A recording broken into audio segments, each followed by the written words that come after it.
తెలియదని చెప్తున్నారు. మీ ఇంటి పక్కన ఉంటాడు కదా సత్యనారాయణ వాళ్ళ అబ్బాయి. సత్యనారాయణ వాళ్ళ అబ్బాయి సార్. సత్యనారాయణ అనేటైనా తెలుసు, సాయి కిరణ్ ఎవరో తెలియదు. అయితే ఆ సత్యనారాయణ కొడుకు ఇచ్చున్నాడు సార్. మీ ఇంటి పక్కనే ఉంటారు. మా ఫోన్ అని. ఎక్కడి నుంచి చేస్తున్నారు మీరు? హైదరాబాద్ నుంచి వస్తున్నాం సార్. చెప్పండి. ఈయన పేమెంట్ చేయాలి సార్. 1 lakh వరకు పేమెంట్ ఉంది. క్రెడిట్ కార్డ్ అమౌంట్ పెండింగ్ ఉంది.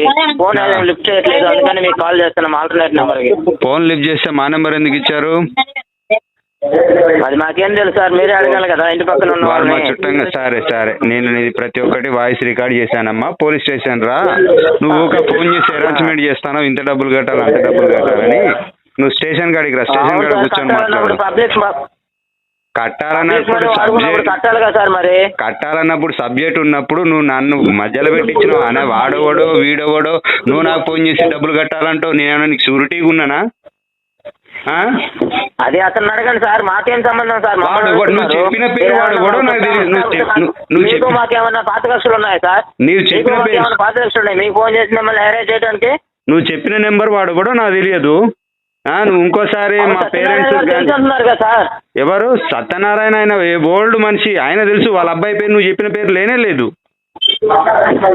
అర్థమైందా? సత్యనారాయణ తెలిసినప్పుడు వాళ్ళ అబ్బాయి గారు సత్యనారాయణ గారు తెలిసినప్పుడు సత్యనారాయణ గారిని అడగండి. ఎవరు? నేను ఎందుకు అడుగుతున్నా? నన్ను అడిగించినవా డబ్బులు? ఆయన ఇచ్చాడు సార్ మీ నెంబరు. మాకేం తెలుసు సార్, మీరు వాడుకున్నారేమో. నాకు తెలియదు. సీఎం ఇంటి పక్కనే వాడిల్లని సీఎం నెంబర్ ఇస్తా, సీఎం ఫోన్ చేస్తావా? ఏం మాట్లాడతానా అసలు? నువ్వు ఏం చేస్తావు? ఏంది? మీ ఇద్దరు వాడుకున్నారే, మాకేం తెలుసు? అరే ఎర్రిపుక్క వాడు ఎవడో నాకు తెలియదు అంటావు. మీ ఇద్దరు వాడుకున్నారంటావు. మరి అదే మాట సార్, అదే మాట నేను అనలేనా?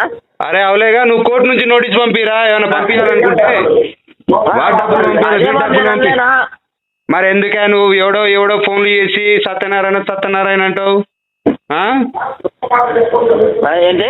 ఎవడో ఫోన్ చేసి సత్యనారాయణ అంటావు, వాడంటూ వీడంటూ డబ్బులు తీసుకున్నారు, ఈ నెంబర్ ఇచ్చినంటే ఎవడు నెంబర్ ఇచ్చిన అంటే నెంబర్లు దొరికినాయి కానీ ఇష్టం వచ్చినట్టు ఫోన్లు చేస్తాను. మాకేం తెలుసు అయ్యా పోయిన నువ్వు అడగవయ్యా పోయి. నేను అరే డబ్బులు ఇవ్వాల్సింది నీకా నాకేం అవసరం రా బాబు, నువ్వు పోయి అడుక్కో. మీ ఇద్దరు తీసుకున్నారు, వాడుకున్నారు. లేకపోతే అంతమంది ఆ కాలనీలో అంతమంది ఉన్నా నీ నెంబర్ ఎట్లా ఇస్తాడు? అసలు ఏ ఊరు అని ఇచ్చావు నువ్వు? కొత్తగూడెం. ఏ ఊరు అని ఇస్తారు? కొత్తగూడెం ఇస్తారు. కూలీ లైన్. నీ ఆఫీస్ ఎక్కడ? సోమాజిగూడ. కొత్తగూడెంకి సోమాజిగూడలో ఎట్లా ఇచ్చినావు? ఇక్కడ క్రెడిట్ కార్డు ఎవడైతే ఎలాంటి చేసిండో వాడిని పట్టుకొని రా మా గల్లీకి. అది క్రెడిట్ కార్డు ఆన్లైన్ లో అప్లై చేసినాయి సార్. ఎవరు అప్లై చేస్తారు? ఆన్లైన్ లో చేసుకున్నాడు, ఆన్లైన్ లో తీసుకున్నాడు, ఆన్లైన్ లో ఇచ్చాడు. నెంబర్లు కూడా మా ఇంటి పక్కన ఉంటారు. మా నెంబర్ కలగకపోతే ఆల్టర్నేట్ వీలో చేయండి అని. ఎవడో కొట్టంగా నేను నెంబర్ ఇస్తా, రాసుకో. వాడి ఇంటికి ఫోన్ చేయి, వాడు చెప్తాడు అడ్రస్. 3 పోలీస్ స్టేషన్ నెంబర్ ఇస్తాను, వాడికి ఫోన్ చేయి. మీ నెంబర్తో మాకేం అవసరం అండి? మరి ఎందుకు చేసినవరా బాబు ఫోన్? ఎందుకు సతాయిస్తాను సార్? మిమ్మల్ని సతాయిస్తే మాకేం వస్తుంది చెప్పండి. అతను నెంబర్ పెట్టి పడదేంగాలి, వాడు కూడా తెలియదండి. నేను పెట్టి పడదేంగాలి, నువ్వు లేదు అజ్జెత్తి ఇజ్జెత్తా అంటే లాయర్ నోటీస్ పట్టుకొని రారా, నువ్వు రా పుల్లేనికి రా. ఆయన తెలుసు, ఆయన నెంబర్ తెలియదు సార్ అంటున్నా. నేను చెప్పేది నేను సార్ అంటున్నా, మీరు రా అంటున్నా. నేను నీ కింద వర్క్ చేయట్లా, నేను కూడా రే అంట. నాకు పెద్ద టైం పట్టదు. అరే ఫోన్ పెట్టే ముందు నువ్వు ఇంకోసారి ఫోన్ చేస్తే మంచిగా ఉండదు. సరే మీ మెసేజ్ నెంబర్ మీ మెసేజ్ చేస్తాంలేండి, మీరు పెట్టండి. హలో, మీ మెసేజ్ గారి నెంబర్ ఉంది, దాన్ని చేస్తాను. నువ్వు రా. సరే మీ మెసేజ్ గారి నెంబర్ ఉంది, ఆమె చేసి కనుక్కుంటామండి. మీరు పెట్టండి. అదే చెయ్యి.